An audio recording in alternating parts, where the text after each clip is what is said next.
સુરતમાં વધતી જતી ટ્રાફિકની સમસ્યા મામલે આજે આમ આદમી પાર્ટી દ્વારા સુરત પોલીસ કમિશનરને આવેદનપત્ર પાઠવવામાં આવ્યું છે.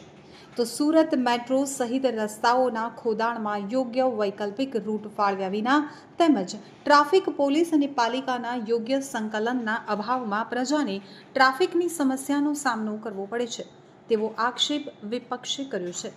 વિવિધ જાહેર રસ્તાઓ પર બેરિકેડિંગ કરવામાં આવ્યા બાદ નિયત સમય મર્યાદામાં પ્રોજેક્ટની કામગીરી કરાવવામાં શાસકો નિષ્ફળ નીવડતા શહેરના ઘણા વિસ્તારોમાં 2 વર્ષથી વધુ સમય સુધી જાહેર રસ્તાઓ બંધ રાખવામાં આવેલ હોવાથી ઘણા દુકાનદારોએ તેમના વેપાર ધંધાઓ બંધ કરવાની ફરજ પડી હોવાનું પણ વિપક્ષે જણાવ્યું છે.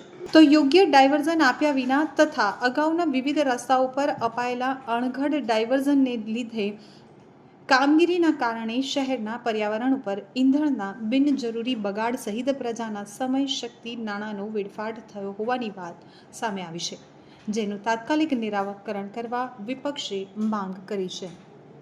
આજરોજ આમ આદમી પાર્ટી સુરત શહેરની સમગ્ર ટીમ સુરત શહેરની અંદર વકરી રહેલા અને વધી ગયેલા ટ્રાફિક જામ અને એના નિરાકરણ માટે આખી ટીમ માનનીય પોલીસ કમિશનર સાહેબ શ્રીને નિવેદન કરવા માટે આવ્યા હતા કે આ સુરત શહેર જ્યાં છેલ્લા 30 વર્ષથી ભાજપને એકધારી એક હથ્થું સત્તા હોવા છતાં પણ 30 વર્ષ પહેલા જે પરિસ્થિતિ સુરત શહેરની હતી, ટ્રાફિકની પીડાઓ હતી, એની એ જ સમસ્યા આજે 30 વર્ષ પછી પણ અડીખમ ઊભી છે.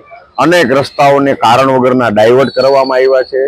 કોઈકને કોઈક કામ, કોઈકને કોઈક વિકાસના બહાના હેઠળ સુરત શહેર આખું ટ્રાફિકમાં ફસાઈ ગયું છે.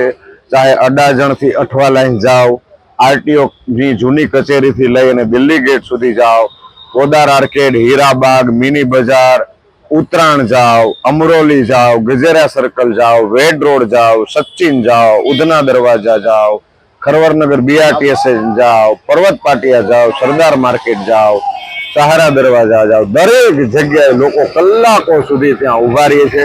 માનવ કલાકો ટ્રાફિકમાં વેડફાય છે. એમાંથી મુક્તિ અપાવવાની જવાબદારી માનનીય પોલીસ કમિશનર સાહેબ શ્રીની છે. એટલે એમનું નિવેદન કરવા માટે આવ્યા હતા અને અમે આશા રાખીએ છીએ કે સાહેબ આ માનનીય પોલીસ કમિશનર શ્રી સકારાત્મક અભિગમ દાખવી અને સુરત શહેરના લોકોને ટ્રાફિકમાંથી મુક્તિ અપાવશે.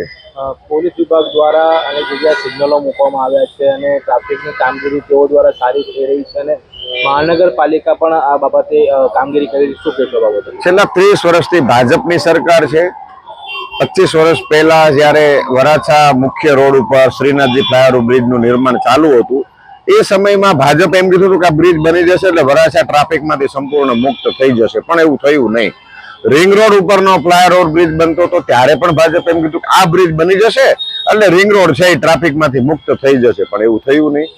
સરદાર બ્રિજ, અઠવા લાઇન્સ અને અડાજણને જોડતો બ્રિજ જ્યારે બનતો હતો ત્યારે પણ ભાજપ એમ કીધું હતું કે આ બ્રિજ બની જશે એટલે ટ્રાફિકની કોઈ સમસ્યા રહેશે નહીં. એ બન્યા પછી ટ્રાફિકની સમસ્યા ઠેરની ઠેર.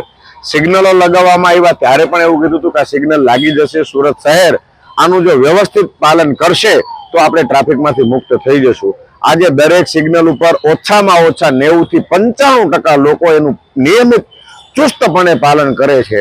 આમ છતાં પણ ભાજપની અવ્યવસ્થાના કારણે અને વ્યવસ્થા તંત્રના નક્કર આયોજનના અભાવના કારણે સુરત શહેરના લોકો ટ્રાફિકમાં પીડાઈ રહ્યા છે. કોઈ પોતાની ઓફિસે સમયસર નથી પહોંચી રહ્યું, કોઈ પોતાના જોબ કરવાની જગ્યાએ સમયસર નથી પહોંચતું, કોઈ વિદ્યાર્થી સ્કૂલ કે કોલેજે સમયસર પહોંચતું નથી અને માનવ કલાકો વેડફાય છે. મેટ્રોના કારણે ક્યાંક સુરત રેલવે સ્ટેશન ડેવલપ થાય છે એવા બહાના હેઠળ લંબેનમાંનું ગરનાળું બંધ કરી દે, રઘુકુંડનું ગરનાળું બંધ થાય, સહારા દરવાજાના ગરનાળા અડધા ગરનાળા બંધ કરી દે, રેલવેનું મુખ્ય સૂર્યપુર ગરનાળું છે એની આગળ પોદાર આર્કેડ પાસે અનેક પ્રકારના આડા અવડા ડાયવર્ઝનો આપવામાં આવે. લોકો એના કારણે પીડાય છે, લોકોનો સમય વેડફાઈ રહ્યો છે. આમાંથી મુક્તિ અપાવવા માટે માનનીય પોલીસ કમિશનર સાહેબ શ્રીને આવેદન આપવા માટે સુરત શહેરની ટીમ આવી હતી.